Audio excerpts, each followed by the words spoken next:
अस्सलामुअलैकुम दोस्तों, कैसे हैं आप सब। मैं आप सबको यूट्यूब चैनल इंग्लिश लिटरेचर पे वेलकम कहती हूँ। आज जो टॉपिक हम कवर करने जा रहे हैं इस लेक्चर के अंदर, that is language and decolonisation and other important topic of post colonial studies. Previously हम लोगों ने पोस्ट कॉलोनियल स्टडीज़ के बहुत से टॉपिक्स कवर कर लिए हुए हैं।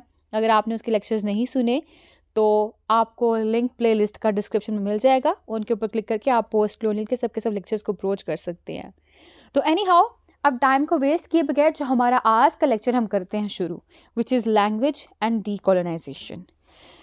क्या होता है डीकोलोनाइजेशन, क्या होता है लैंग्वेज?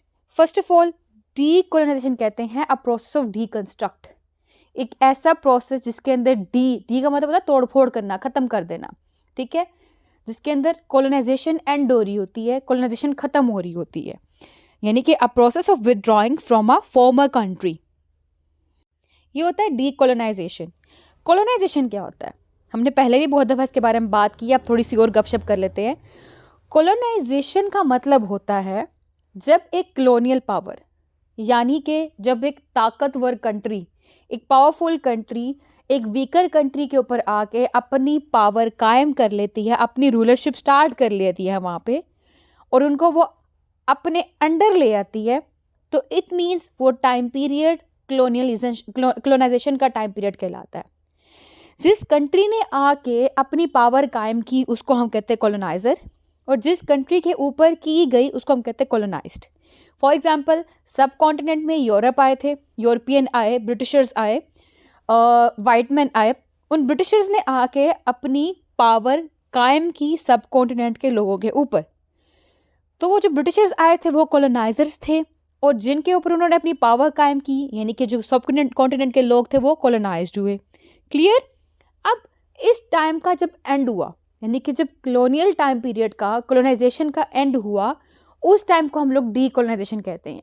कि जब लोगों ने कहा कि हम लोगों ने इनके पावर के अंडर नहीं रहना, लोगों ने अपने राइट्स के बारे में बात करना शुरू कर दी, उन्होंने अगेंस्ट जो था कॉलोनाइजेशन उसके रिवोल्ट करना शुरू कर दिया, और फिर क्या हुआ, डीकोलोनाइजेशन शुरू हो गई थी, प्रोसेस ऑफ डीकंस्ट्रक्ट स्टार्ट हो गया था।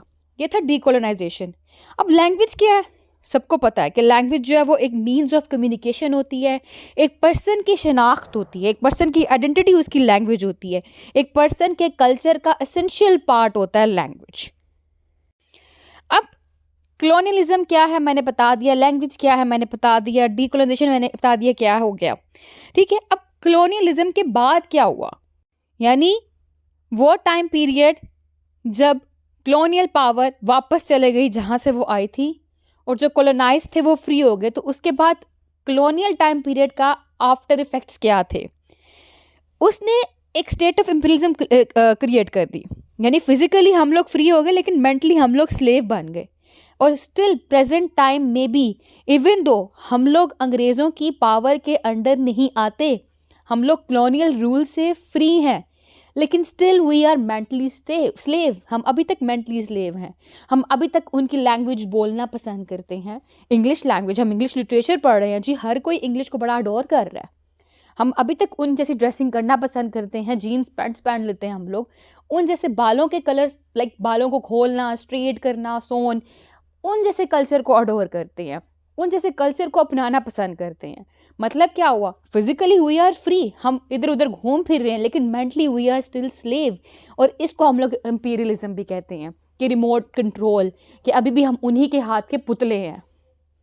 तो कॉलोनियलिज्म के बाद ये चीज़ चलती रही है कि फिजिकली फ्री हैं, मेंटली स्लेव हैं, और इसने जितने भी इंडिविजुअल हैं, वंस कॉलोनाइज्ड नेशन है, जितने भी वंस कॉलोनाइज्ड पीपल हैं, उन सब के कल्चर को इफ़ेक्ट किया है कॉलोनियलिज्म ने।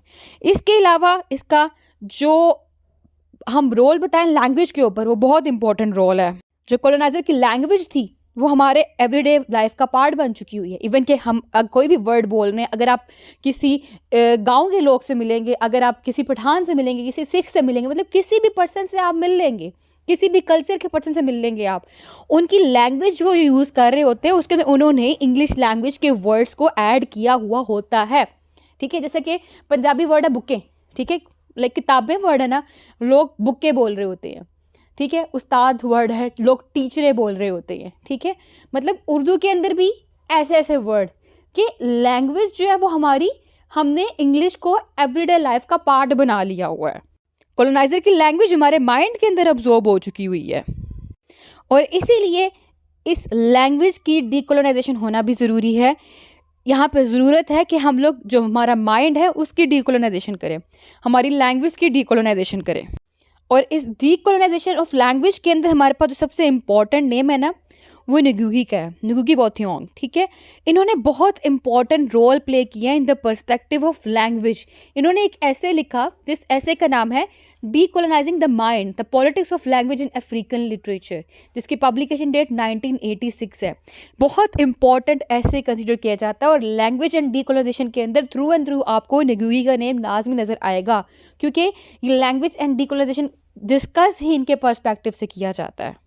इन्होंने लैंग्वेज को टोटल 2 एट्रीब्यूशंस दी इन्होंने। ठीक है, निगुगी एट्रीब्यूट्स 2 फंक्शंस टू लैंग्वेज। ठीक है, इन्होंने कहा 2 फंक्शंस है लैंग्वेज के। एक क्या है, ये मीन्स ऑफ कम्युनिकेशन है। दूसरा क्या है, ये कैरियर ऑफ कल्चर है। ठीक है, it is both a means of communication and a carrier of culture. कहते हैं we use it to define our selves and others. हम अपने आप को दूसरों को डिफाइन करने के लिए लैंग्वेज यूज़ करते हैं। हमारे दूसरों के साथ क्या रिलेशनशिप है उनको डिफाइन करने के लिए हम लैंग्वेज का यूज़ करते हैं।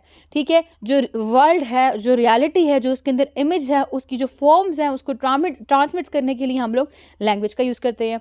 ठीक है, तो लैंग्वेज क्या कहता है, collective memory bank of people's experience in history. ठीक है, ये इंपॉर्टेंट लाइन है, collective memory bank of a people's experience in history, base करता है लैंग्वेज के ऊपर।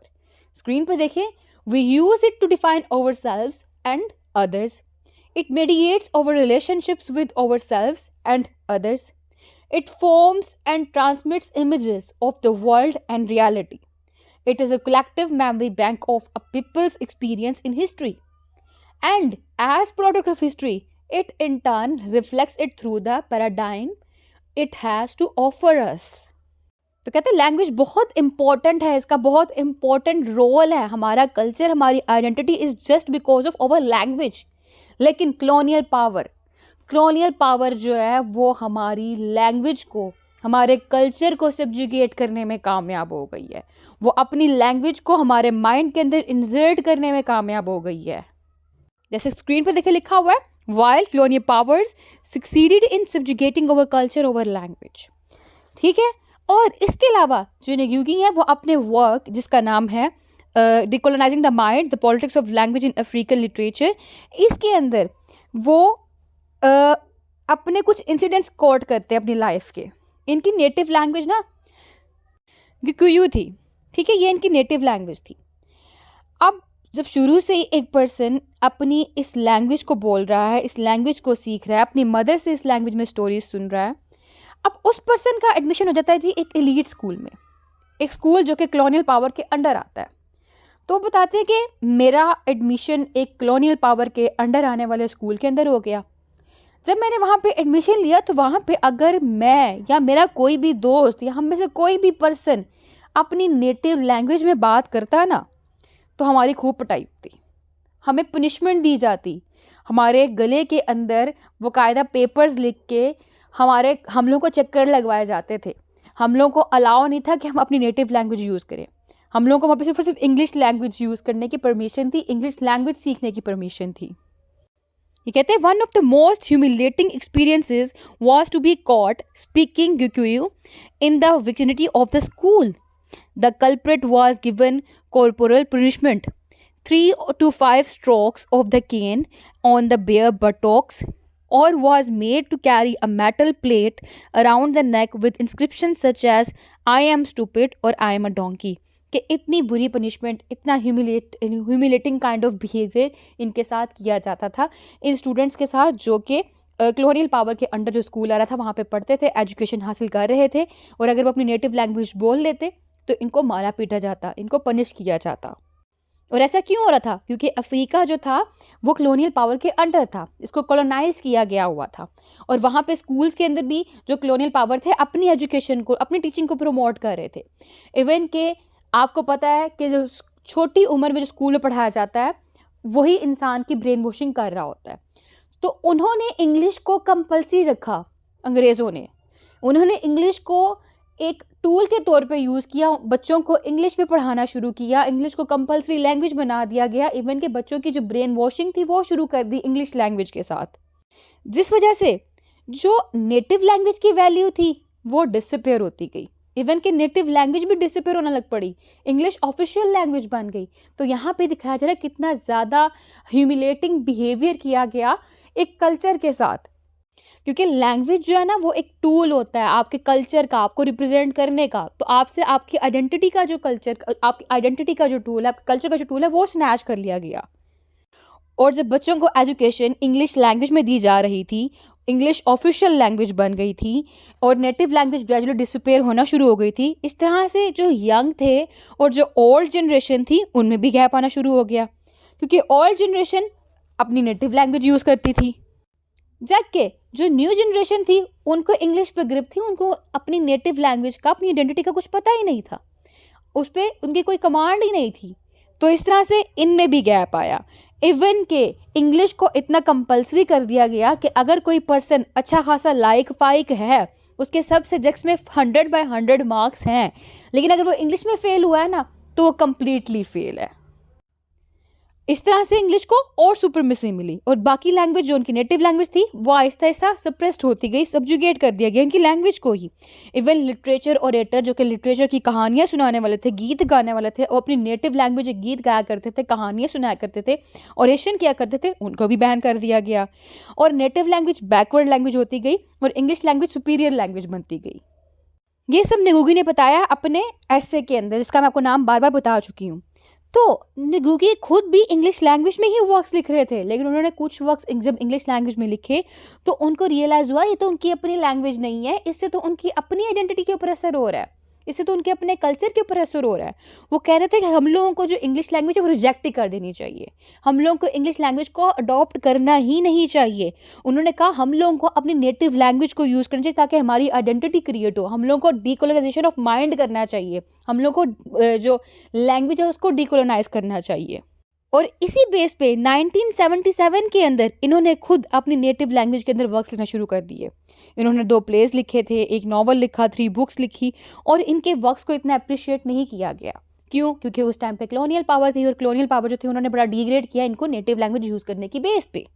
बट स्टिल इन्होंने प्रेफरेंस दी नेटिव लैंग्वेज के यूज़ को। इन्होंने कहा कि हर पर्सन को चाहिए कि वो अपनी नेटिव लैंग्वेज को यूज़ करे। इन्होंने कहा कि किसी को भी इंग्लिश लैंग्वेज को यूज़ करना नहीं चाहिए क्योंकि इंग्लिश हमारी लैंग्वेज नहीं है, ये तो कॉलोनाइजर्स की लैंग्वेज है और कॉलोनाइजर्स जो है अपनी लैंग्वेज हम पे इम्पोज करवा के उन्होंने स्टिल हम लोगों को कॉलोनाइज किया हुआ है।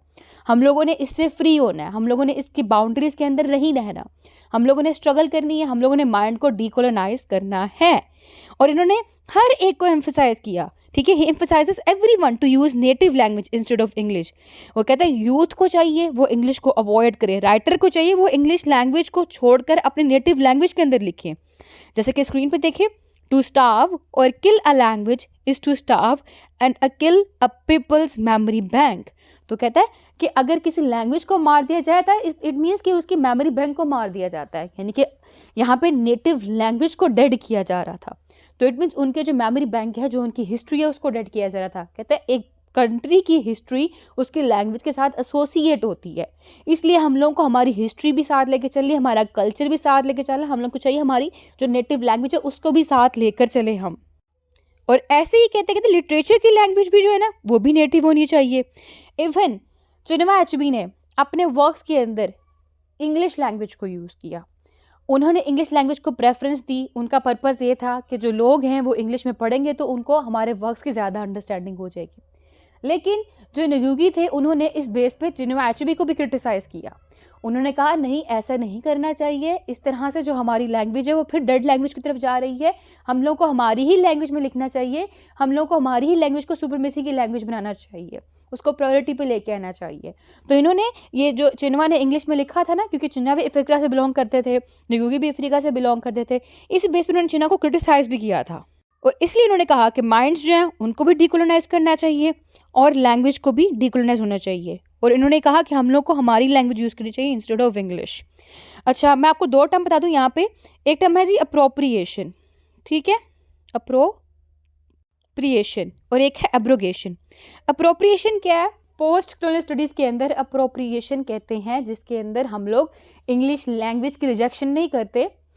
जो राइटर होते हैं वो इंग्लिश लैंग्वेज को ही एज अ टूल यूज़ करते हैं, लेकिन उसमें कुछ अपने नेटिव लैंग्वेज के वर्ड्स ऐड कर देते हैं, जैसा कि चिनुआ एचेबी ने किया था। और एक है जी एब्रोगेशन। एब्रोगेशन क्या होता है? इसमें total rejection of English language की जाती है।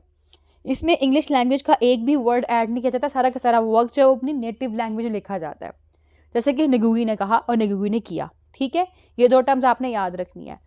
इवन के फ्रांस काफका का अगर हम वर्क देखें, मेटामॉर्फोसिस, उसने वो जर्मन लैंग्वेज में लिखा था, उसने भी एब्रोगेशन की टेक्निक यूज़ की, total rejection of English language की थी। क्लियर? तो ये 2 टर्म्स हैं, और ये जो निगुगी है वो एब्रोगेशन को प्रमोट कर रहे हैं कि वो कह रहे हैं हमने इंग्लिश को यूज़ ही नहीं करना। इवन के इसके बाद अगर हम हमारे लेक्चर का क्रक्स देखें तो उसमें लैंग्वेज के ऊपर इतना एम्फसाइज किया है कि कहा गया कि with language culture and politics being intricately interwoven, how could liberation from the colonial era be achieved without a return and revitalisation of that memory bank. तो मतलब इन शॉर्ट इस जो लेक्चर का क्रक्स है उसमें यही बताया गया कि लैंग्वेज इतना इंपॉर्टेंट रोल प्ले करती है, कल्चर और पॉलिटिक्स इतना जो इंपॉर्टेंट रोल प्ले करते हैं, सबके सब आपस में कनेक्टेड है। अगर हम हमारी लैंग्वेज को ही छोड़ देंगे तो हम लोग हमारी मेमोरी को कैसे रिकॉल करेंगे, हमारी मेमोरी बैंक को कैसे रिकॉल करेंगे, उसको कैसे हम लोग उसकी तरफ वापस जाएंगे। हम लोगों को चाहिए हम कॉलोनियल एरिया को छोड़ के, कॉलोनियल पावर को छोड़ के, उनसे हट के अपनी लैंग्वेज के ऊपर एम्फसाइज करें, हम लोग डिकोलोनाइजेशन करें लैंग्वेज की, क्योंकि हमारी लैंग्वेज ही हमारी आइडेंटिटी का कॉज बनती है। हमारी आइडेंटिटी हमारी लैंग्वेज की बेस पे ही है। और लास्ट पे कोटेशन है जी, history moves on, theories of liberation march alongside it, but without our languages we will remain trapped within what literary critic Adam Beach calls the English metaphysical empire. कि कहता है अगर हम लोगों ने अपनी लैंग्वेजेस को छोड़ दिया, लैंग्वेजेस को नहीं पकड़ा, लैंग्वेजेस को नहीं अपनी यूज़ किया, तो हम ट्रैप्ड ही रहेंगे। ठीक है, हम ट्रैप्ड रहेंगे, जिसको एडम बीच ने कहा है इंग्लिश मेटाफिजिकल एम्पायर। क्लियर? तो ये था लैंग्वेज एंड डीकोलोनाइजेशन के एक सोसाइटी के अंदर रहने के लिए आपको चाहिए कि आप डीकोलोनाइजेशन ऑफ माइंड करें, डीकोलोनाइजेशन ऑफ लैंग्वेज करें। आप ब्रिटिश की, आप इंग्लिश लैंग्वेज को ना यूज़ करें, आप अपनी लैंग्वेज को प्रायोरिटी दें, क्योंकि जब आप उनकी लैंग्वेज को यूज़ कर रहे हैं तो इससे उनकी लैंग्वेज को सुप्रीमेसी मिल रही है, आपकी लैंग्वेज डेड लैंग्वेज होती जा रही है। अपनी लैंग्वेज को डेड लैंग्वेज ना होने दे, क्योंकि आपकी लैंग्वेज ही आपकी आइडेंटिटी है, आपका कल्चर है। ठीक है, that's all about today's lecture. I hope कि आपको ये जो लेक्चर है अच्छे से क्लियर हो चुका होगा, इसमें कोई भी कन्फ्यूजन बाकी नहीं रही होगी। वीडियो पसंद है, वीडियो लाइक भी करिएगा, हमारे चैनल को सब्सक्राइब करना मत भूलिएगा। दुआ में खास याद रखिएगा। Stay tuned with us, take care.